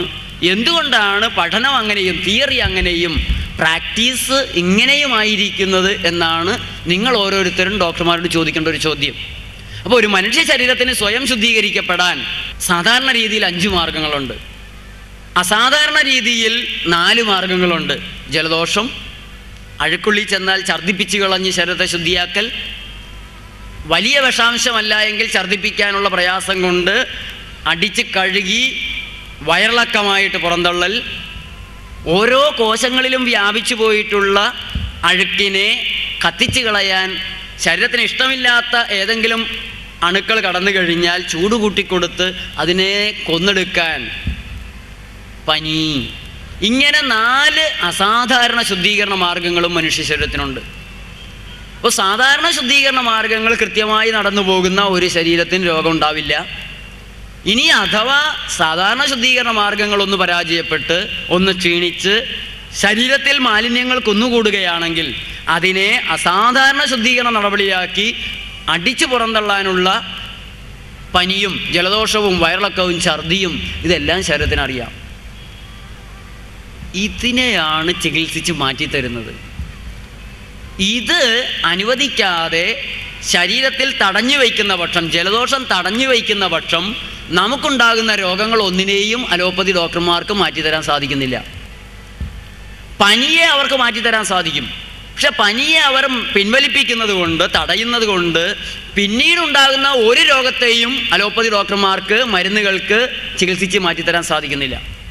അസാധാരണ ശുദ്ധീകരണ നടപടികളെ തടയാൻ സാധിക്കും. അതിന് നല്ല മരുന്നുണ്ട്. പക്ഷെ അതിനപ്പുറത്ത് യഥാർത്ഥത്തിൽ ഇത് തടയപ്പെടുന്നത് കൊണ്ടുണ്ടാകുന്ന രോഗങ്ങൾ, ആ രോഗങ്ങൾക്ക് പുതിയ രോഗങ്ങളെ ഉണ്ടാക്കി തരിക എന്നുള്ളതല്ലാതെ ആരോഗ്യം തിരിച്ചു തരാനോ രോഗങ്ങൾ മാറ്റിത്തരാനോ ചികിത്സാ ശാസ്ത്രങ്ങൾക്ക് സാധിക്കുന്നില്ല. ജലദോഷം മരുന്ന് ചെയ്ത് അടിച്ചമർത്തിയാൽ ഒഴുകുന്ന പ്രവാഹത്തെ തടഞ്ഞു കഴിഞ്ഞാൽ ബ്ലോക്കായി. കോമൺ സെൻസാണ്. ജലദോഷം നമ്മൾ മരുന്ന് ചെയ്ത് നിർത്തി ബ്ലോക്കായി കഴിഞ്ഞാൽ പിന്നെ ഉണ്ടാകുന്നത് ഇവിടെ ഈ ഒഴിഞ്ഞ അറകൾ, എല്ലറകളിൽ ഈ കഫമാലിന്യങ്ങൾ കെട്ടിക്കിടക്കുക എന്നുള്ളതാണ്. അതവിടെ കെട്ടിക്കിടന്ന് പഴുത്ത് ചെയ്യുമ്പോൾ അതിന് അവർ സൈനസൈറ്റിസ് എന്നുള്ളൊരു പേരങ്ങിട്ട് അതിനെ വേറൊരു രോഗമാക്കി ബ്രാൻഡ് ചെയ്ത് പിന്നെ ജീവിതകാലം മുഴുവൻ മരുന്ന് കൊടുക്കലാണ്. എത്ര മരുന്ന് കൊടുത്താലും അവർക്ക് സൈനസൈറ്റിസ് മാറ്റിക്കൊടുക്കാൻ സാധിക്കില്ല. വളരെ പുരോഗമനപ്പെട്ട ഒരു ശാസ്ത്രീയമായ കണ്ടുപിടുത്തത്തിൽ ഇതിനെ കരണ്ട് ഷോക്ക് അടുപ്പിച്ച് കരിച്ചു കളയുന്ന ഒരു രീതിയൊക്കെ തുടങ്ങിയതാണ്. പിന്നെ തലച്ചോറും കൂടെ കരിയുന്നു എന്ന് മനസ്സിലാക്കിയത് കൊണ്ടായിരിക്കണം ഇപ്പം അങ്ങനെ ചെയ്യാറില്ല. അടുത്തുണ്ടാകുന്നത് ഈ നാഡീഞരമ്പുകളുടെ പ്രവർത്തനമെല്ലാം തകരാറിലായിട്ട് മൈഗ്രെയിൻ ഹെഡേക്ക് ഉണ്ടാകുക എന്നുള്ളതാണ്. ഈ മൈഗ്രെയിൻ ഹെഡേക്കിനെയും മാറ്റിത്തരാൻ മരുന്നില്ല. തൽക്കാലം ആ തലവേദന വരുമ്പോൾ തൽക്കാലം ഒന്ന് രക്ഷിക്കാൻ കഴിയുമെന്നല്ലാതെ മൈഗ്രെയിൻ ഹെഡേക്കിനെ മാറ്റിത്തരാൻ സാധിക്കുന്നില്ല. അലർജിക്ക് മരുന്ന് കഴിക്കും തോറും അലർജി കൂടിക്കൊണ്ടേയിരിക്കും. ജലദോഷത്തെ തടഞ്ഞു നിർത്തുന്നത് കൊണ്ട് നിങ്ങളുടെ ശ്വാസകോശത്തിൽ കെട്ടിക്കിടക്കാനിടയാകുന്ന കഫം, ആ കഫത്തെ പുറന്തള്ളാൻ ശരീരം പ്രാണയാതന നടത്തുമ്പോൾ പ്രാണപരവശമെടുത്ത് ഈ വായുവിനെ ഉള്ളിലേക്ക് എടുക്കാനും പുറന്തള്ളാനും ശ്രമിക്കുമ്പോൾ അതിന് ആസ്തമ എന്ന് പേര് കൊടുക്കാനും പിന്നെ ജീവിതകാലം മുഴുവൻ മനുഷ്യനെ മരുന്നിൻ്റെ അടിമയാക്കാനും ഡോക്ടർക്ക് വളരെ എളുപ്പത്തിൽ സാധിക്കുന്നു. അപ്പോൾ ജലദോഷത്തെ അടിച്ചമർത്തുന്നതോടെ അലർജിയും സൈനസൈറ്റിസും മൈഗ്രെയിനും ആസ്തമയും ക്ഷയവുമൊക്കെ ആയി ചെറിയ രോഗിയെ ഒന്നാന്തരം രോഗിയാക്കി നല്ല ചികിത്സ ചെയ്യാൻ വേണ്ടിയിട്ട് മരുന്ന് കമ്പനികളുടെ ഷെയർ മാർക്കറ്റിൽ മരുന്ന് കമ്പനികൾക്ക് കൂടുതൽ വാല്യൂ കിട്ടാൻ വേണ്ടിയിട്ടുള്ള ഒരവസ്ഥയിലേക്ക് എത്തിക്കാനല്ലാതെ നമ്മുടെ നാട്ടിൽ ഇന്ന് നിലവിലുള്ള ചികിത്സകൾക്ക് മറ്റൊന്നും സാധിക്കുന്നില്ല. അവരുടെ ലക്ഷ്യവും അതുതന്നെയാണ് എന്ന് ചിന്തിക്കേണ്ടതുണ്ട്. അപ്പോൾ ഇവിടെ മരുന്നുകൾ തരുന്ന രോഗശമനം എന്നുള്ള മിഥ്യയ്ക്ക് പിന്നിൽ രോഗം ശമിപ്പിച്ചു തരാമെന്നുള്ള ഡോക്ടർമാരുടെ, അത് ആയുർവേദ ഡോക്ടറായാലും ഹോമിയോ ഡോക്ടറായാലും പ്രകൃതി ഡോക്ടറായാലും അലോപ്പതി ഡോക്ടറായാലും, ഞാൻ നിങ്ങളെ ചികിത്സിക്കാം, നിങ്ങളുടെ രോഗങ്ങളൊക്കെ ഞാൻ മാറ്റിത്തരാം, എൻ്റെ കയ്യിൽ നല്ല മരുന്നുണ്ട് എന്നാര് പറഞ്ഞാലും അവൻ തട്ടിപ്പുകാരനാണ്. നിങ്ങളുടെ ശരീരത്തിന് നിങ്ങൾക്കല്ലാതെ മറ്റാർക്കും ചികിത്സ ചെയ്യാൻ സാധിക്കില്ല. ചികിത്സ എന്നുള്ളത് ശരീരത്തിൻ്റെ ഭാഗമാണ്. ശരീരത്തിൻ്റെ പ്രവർത്തനം തന്നെ ചികിത്സയാണ്. ഒന്നുകൂടെ അക്കാര്യത്തിൽ സംശയമുണ്ടെങ്കിൽ ശ്രദ്ധിക്കുക. നിങ്ങളുടെ കണ്ണിൽ ഒരു ചെറിയ പ്രാണി കിടക്കുന്നു. എന്ത് ചികിത്സയാണുള്ളത്? നിങ്ങൾ അല്പനേരം കണ്ണടച്ചു പിടിച്ച് തുറക്കുക. വളരെ പെട്ടെന്ന് തന്നെ കണ്ണിൽ വെള്ളം വരുന്നു. ആദ്യം ഒരു നീറ്റലുണ്ട്, പിന്നെ കണ്ണിൽ വെള്ളം വരുന്നു. പതുക്കെ നിങ്ങൾ ഈ കൺകോണുകളിൽ നിന്ന് ആ പ്രാണിയെ നിങ്ങൾക്കെടുക്കാം. കണ്ണിൻ്റെ ഈ കോണിൽ പോയ പ്രാണിയെ ആരാണ് കൂച്ചിക്കെട്ടി ഒരു മഞ്ഞ ദ്രാവകം കൊണ്ട് കൂച്ചിക്കെട്ടി അതിനെ കൊന്ന്, ആ പ്രാണിയെ കൊല്ലാനുള്ള പവറുണ്ട് കണ്ണിൽ വരുന്ന ഈ സ്രവത്തിന്. കണ്ണിൻ്റെ ഈ കോണിൽ കൊണ്ടുവന്ന് വെച്ച് പുറന്തള്ളാൻ സഹായിക്കുന്നത് ആരാണ് ഈ ചികിത്സ ചെയ്യുന്നത്? മനുഷ്യ ശരീരം സൃഷ്ടിക്കപ്പെട്ടിരിക്കുന്നത് ചുമ്മാ ഇങ്ങ് പടച്ചുണ്ടാക്കി പടച്ചോൻ ഇങ്ങനെ ഇറക്കി വിട്ടിരിക്കുക അല്ല.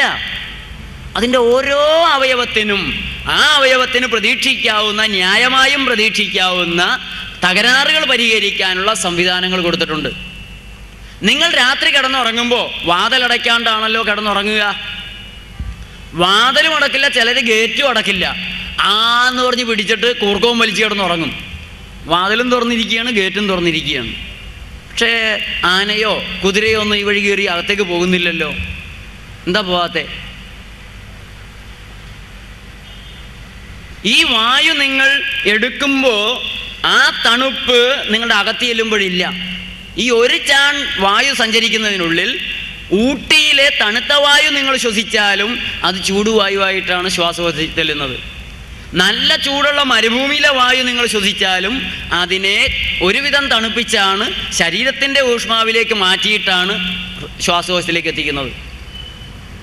എന്താണ് ഈ ശരീരത്തിലുള്ള അറേഞ്ച്മെൻറ്റ്? നിങ്ങളാകെ തലവേദനയെടുത്ത് ക്ഷീണിച്ച് അവശനായി വീട്ടിലേക്ക് എത്തുന്നു. എവിടെയെങ്കിലും ഒന്ന് കിടന്നുറങ്ങണം. നിങ്ങൾ കിടന്നു ഉറങ്ങി, രാവിലെ എഴുന്നേറ്റപ്പോൾ തലവേദനയില്ലല്ലോ. ആരാണ് ഈ ചികിത്സ ചെയ്തത്?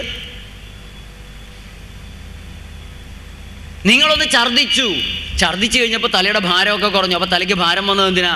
വയറ്റിലുള്ള അഴുക്ക് പോകാനുള്ള അവസ്ഥയിലേക്ക് നിങ്ങളെ കോൺസെൻട്രേറ്റ് ചെയ്യിക്കാൻ വേണ്ടിയാണ് തലവേദന വന്നത്. ചികിത്സയല്ലേ? നിങ്ങളൊരു വലിയ ഭാരമെടുത്ത് അധികം നടന്നു, ആകെ കൈക്കും തോളിനുമൊക്കെ ബലം വന്ന് വേദന വന്ന് വിട്ടുപോകുമെന്നുള്ളൊരവസ്ഥയായപ്പോൾ അതവിടെ താഴെ വെച്ചു. 10 മിനിറ്റ് കൊണ്ട് അത് ആര് റിപ്പയർ ചെയ്തു തന്നു? ആ കേടാര് തീർത്തു തന്നു? നിങ്ങളുടെ ശരീരം. നമ്മുടെ ശരീരത്തിന് സ്വയം ചികിത്സിക്കാൻ അറിയാം. സ്വയം ചികിത്സിക്കുക എന്നുള്ളതല്ലാതെ ഈ ശരീരത്തെ അങ്ങ് ശരിയാക്കിയെടുക്കാമെന്ന് നിങ്ങൾ കരുതുന്നുണ്ടെങ്കിൽ, നിങ്ങൾ 10, 20, 40 കൊല്ലങ്ങളായി ചെയ്തു വന്ന ശാരീരിക ദ്രോഹം കൊണ്ട്, തകരാറുകൾ കൊണ്ടുണ്ടായ ഒരു പ്രശ്നത്തെ മരുന്ന് എന്നുള്ള 5 രൂപ പരിഹാരത്തിലൂടെ രക്ഷിച്ചെടുക്കാമെന്ന് കരുതുമെങ്കിൽ നിങ്ങൾ ഈ ഭൂമിയിലെ ഏറ്റവും വലിയ വിഡ്ഢിയാണ് എന്ന് പറയേണ്ടതായിട്ട് വരും. മരുന്നുകൾ, എല്ലാ മരുന്നുകളും വിഷങ്ങളാണ്. നിങ്ങൾ എന്നോട് യോജിക്കുമോ എന്നറിയില്ല, പക്ഷെ യോജിച്ചേ തീരൂ.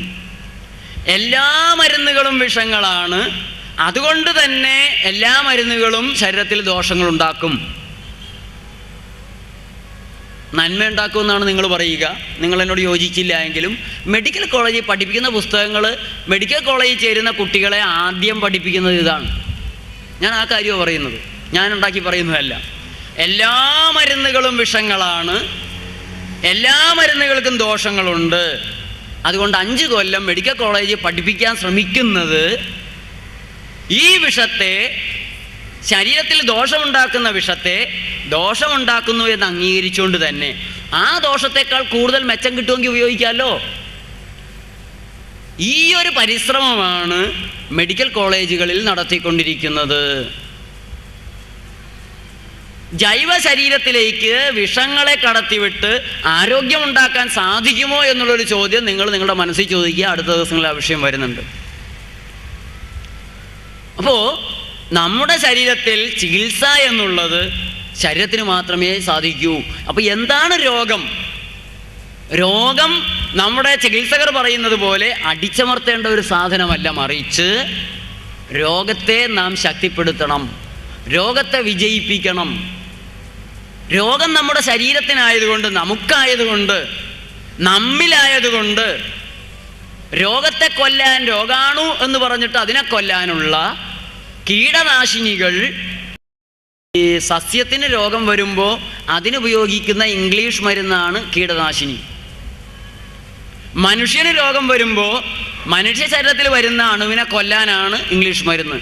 രണ്ടും തത്വത്തിൽ, പ്രയോഗത്തിൽ ഒന്ന് തന്നെ, ഡോസേജിൽ മാത്രമേ വ്യത്യാസമുള്ളൂ. കീടനാശിനിയും ഇംഗ്ലീഷ് മരുന്നും, നിങ്ങൾ ഏത് കീടനാശിനി കമ്പനി എടുത്തോളൂ, അവൻ ഇംഗ്ലീഷ് മരുന്ന് ഉണ്ടാക്കുന്ന കമ്പനിക്കാരൻ കൂടിയാണ്. എല്ലാ ഇംഗ്ലീഷ് മരുന്ന് കമ്പനിക്കാരും കീടനാശിനി കമ്പനികൾ കൂടിയാണ്. കാരണം സംഗതി ഒന്ന് തന്നെയാണ്. അപ്പം ഈ കീടനാശിനി പ്രയോഗം കൊണ്ട് മാറ്റി അല്ലെങ്കിൽ യുദ്ധം ചെയ്യേണ്ട, തോൽപ്പിക്കേണ്ട ഒന്നാണോ രോഗം? അല്ല. എൻ്റെ ഒരു സുഹൃത്തിൻ്റെ അമ്മ ഓപ്പറേഷൻ കഴിഞ്ഞ്, തലയ്ക്ക് ബ്രെയിനിന് ഓപ്പറേഷൻ കഴിഞ്ഞ് കിടക്കുകയാണ്. ആളെ തിരിച്ചറിയുന്നില്ല, അവർക്ക് സംസാരിക്കാനാകുന്നില്ല. ഇനി എന്തെങ്കിലും പ്രകൃതിയിൽ ചെയ്യാൻ പറ്റുമോ എന്ന് ശ്രദ്ധിക്കണം, ചിന്തിക്കണമെന്ന് അവർക്ക് തോന്നിയത് അപ്പോഴാണ്. അപ്പോൾ അവരെൻ്റെ അടുത്ത് വന്നു. ഞാൻ എൻ്റെ സുഹൃത്തിനോട് ചോദിച്ചു, അമ്മയ്ക്ക് ഇങ്ങനെ തലയിൽ ട്യൂമർ കണ്ട് പെട്ടെന്ന് ഓപ്പറേഷൻ ചെയ്യേണ്ട ഒരു അവസ്ഥ അങ്ങനെ പെട്ടെന്ന് മനുഷ്യ ശരീരത്തിന് വരില്ല. മനുഷ്യ ശരീരത്തിൻ്റെ ഒരു പ്രത്യേകത, പെട്ടെന്ന് ഒരു രോഗം ഇടിച്ചു കയറി സുനാമി പോലെ വരില്ല. വളരെ മുമ്പ് തുടങ്ങി തന്നെ ലക്ഷണങ്ങളെ കാണിച്ച് സാവധാനം വേദനകൾ കൊണ്ടൊക്കെ മുന്നറിയിപ്പ് തന്ന് അങ്ങനെ വളരെ കാലം കൊണ്ട് മാത്രമേ അത്യാപത്തുള്ളൊരു രോഗം മനുഷ്യ ശരീരത്തിൽ ഉണ്ടാവുകയുള്ളൂ. നമ്മൾ ഭയക്കുന്ന പോലെ പെട്ടെന്ന് ഹൃദയം അങ്ങ് പൊട്ടില്ല, പെട്ടെന്നൊരു ക്യാൻസർ ഉണ്ടാവില്ല, പെട്ടെന്നൊരു അൾസർ ഉണ്ടാവില്ല. അതിനു മുമ്പ് വർഷങ്ങൾ നമുക്ക് ശരീരം സൂചനകൾ തരും. അപ്പോൾ അമ്മയ്ക്ക് മുൻകൂട്ടി ചില അസുഖങ്ങൾ ഉണ്ടായിരിക്കണമല്ലോ. അപ്പോൾ എൻ്റെ സുഹൃത്ത് പറഞ്ഞു, അത് ശരിയാണ്, കുറേ 2-3 കൊല്ലമായി അമ്മയ്ക്ക് തലവേദന വരുമായിരുന്നു സ്ഥിരമായിട്ട്. അപ്പോഴെന്ത് ചെയ്യും? അപ്പോൾ ഡോക്ടറെ കാണും. ഡോക്ടർ കുറേ മരുന്ന് കൊടുക്കും. ആ മരുന്ന് കൊടുക്കുമ്പോൾ തലവേദന മാറും. 2 മാസം കഴിയുമ്പോൾ വീണ്ടും വരും. വീണ്ടും ഡോക്ടറെ പോയി കാണും. ഞാൻ പറഞ്ഞു, ഈ ഏർപ്പാടാണ് നിങ്ങളുടെ അമ്മയുടെ തലയ്ക്ക് ട്യൂമർ ഉണ്ടാക്കിയതും ഇതുപോലെ ഓപ്പറേഷൻ ചെയ്യേണ്ട ഗതികേടിലേക്ക് കൊണ്ടുവന്നത്. അപ്പോൾ അതെങ്ങനെയാണെന്ന് ചോദിച്ചു. നിങ്ങളുടെ അമ്മയ്ക്ക് ഏറ്റവും ആദ്യം തലവേദന ഉണ്ടായത് ട്യൂമറിൻ്റെ അസംസ്കൃത സാധനങ്ങൾ തലച്ചോറിലേക്ക് കടന്നു കയറിയപ്പോഴാണ്. അപകടം. നിങ്ങൾ മറ്റൊന്നിലും ശ്രദ്ധിക്കല്ലേ, മറ്റൊന്നും ചെയ്യല്ലേ. എനിക്ക് യാതൊരു രക്ഷയുമില്ല, മറ്റു കാര്യങ്ങൾ നടത്താൻ സാധിക്കില്ല. ഈ ട്യൂമറിനെ നേരിടാനായിട്ട്, അതിനെ മാറ്റാൻ വേണ്ടിയിട്ട് നിങ്ങൾ ബ്ലാക്ക് ഔട്ട് ചെയ്യുക. ഒരു യുദ്ധമാണ്, ബ്ലാക്ക് ഔട്ട് ചെയ്യുക. അങ്ങനെ തലവേദന ഉണ്ടാക്കി.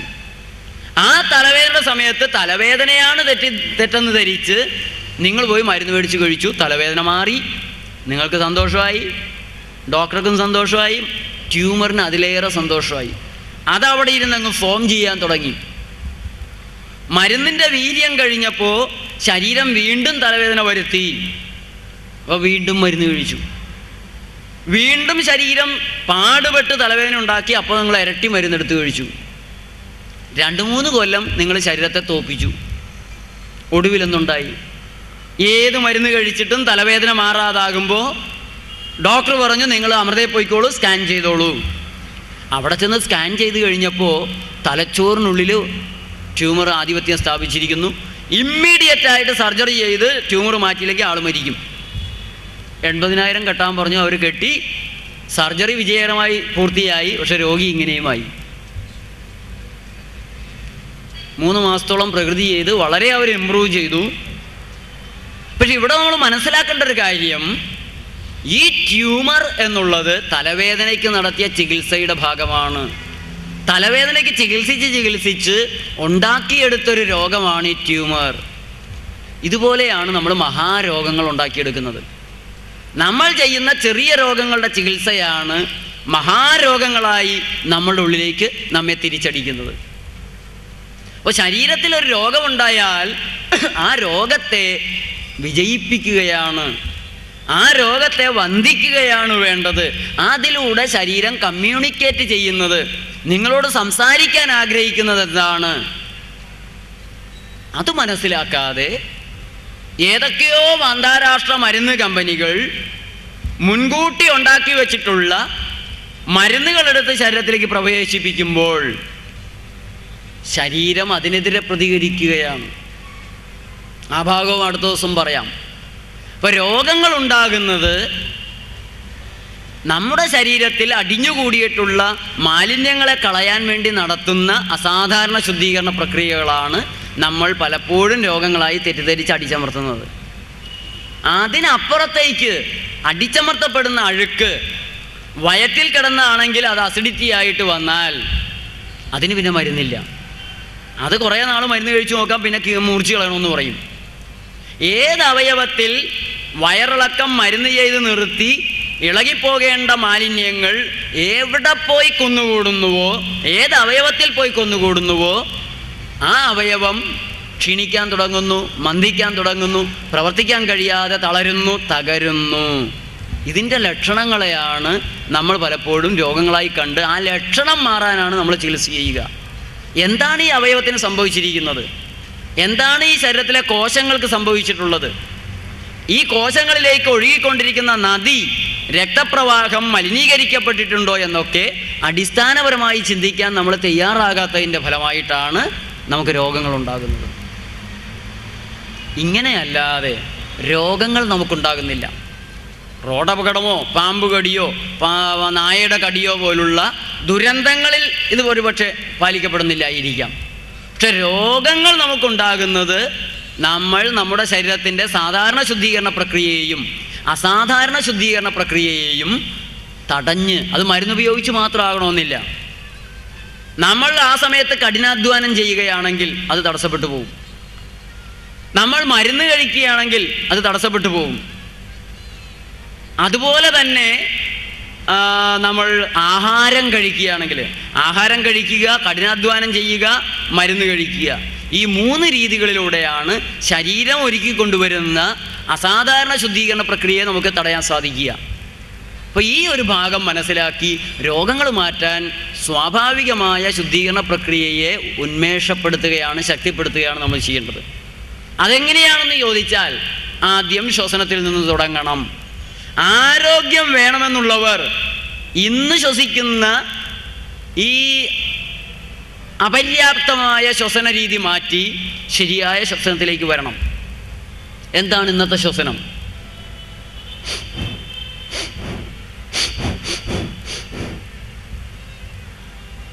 ഇങ്ങനെ ശ്വസിച്ചാലും ജീവിച്ചിരിക്കാൻ പറ്റുമെന്നുള്ളൊരു അത്ഭുതമാണ് കേട്ടോ.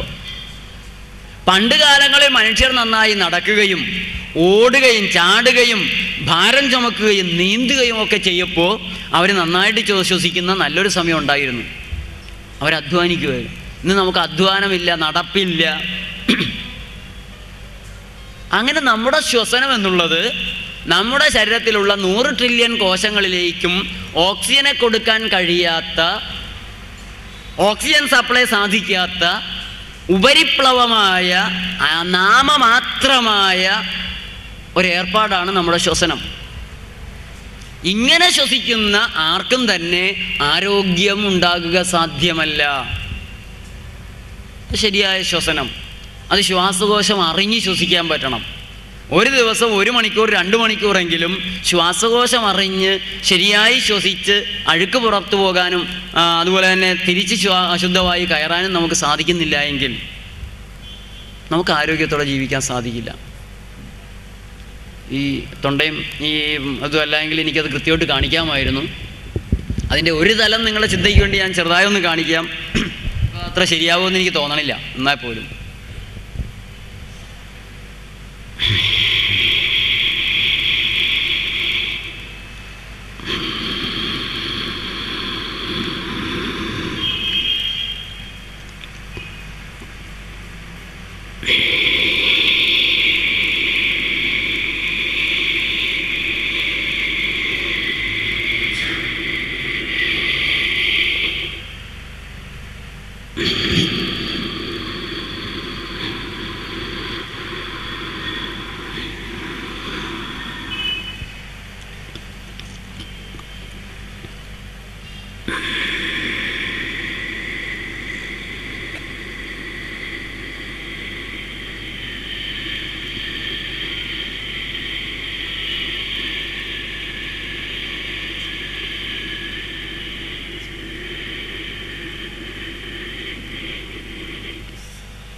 ശരിയായി ശ്വാസകോശത്തിൻ്റെ വ്യാപ്തി ഉൾക്കൊണ്ടുകൊണ്ട് ശ്വസിക്കാനും ശരിയായി ഉച്ഛ്വാസവായുവിനെ പുറന്തള്ളാനും കഴിയുമ്പോഴാണ് ഒരു ശരീരം തേജസ്സിലേക്ക്, ഉന്മേഷത്തിലേക്ക്, ഉത്സാഹത്തിലേക്ക്, ആരോഗ്യത്തിലേക്ക് കടന്നു വരുന്നത്.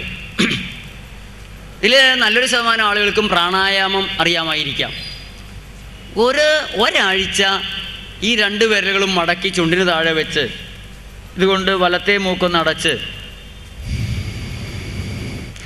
ഇടത്തേതിലൂടെ ശ്വാസം 8 എണ്ണുന്നത് വരെ വിട്ട് 4 എണ്ണുന്നത് വരെ ശ്വാസം എടുത്ത് 16 എണ്ണുന്നത് വരെ പിടിച്ചു നിർത്തി 8 എണ്ണുന്നത് വരെ വിട്ട് 4 എണ്ണുന്നത് വരെ എടുത്ത് 16 എണ്ണുന്നത് വരെ പിടിച്ചു നിർത്തി 8 എണ്ണുന്നത് വരെ വിട്ട് 4 എണ്ണുന്നത് വരെ എടുത്ത് വെറുതെ സ്വസ്ഥമായിട്ടിരുന്നൊന്ന് ചെയ്ത് നോക്കുക. വയറ് വീർത്ത് ശ്വാസം എടുക്കണമെന്നാണ്. അപ്പോൾ അത് ശരിയായാലും ഇല്ലെങ്കിലും നിങ്ങളൊന്ന് ചെയ്ത് നോക്കുക. എന്തൊരു സുഖമാണ് പെട്ടെന്നുണ്ടാകുന്നത്. ടെൻഷനൊക്കെ അങ്ങ് പെട്ടെന്ന് മാറും. ശരീരം വേറൊരു ലോകത്തേക്ക് കടന്നതായിട്ട്, മനസ്സ് വേറൊരു ലോകത്തേക്ക് എത്തിപ്പെട്ടതായിട്ട് പെട്ടെന്ന് തന്നെ നിങ്ങൾക്ക് അനുഭവിക്കാൻ സാധിക്കും. വളരെ വിശിഷ്ടമാണ്.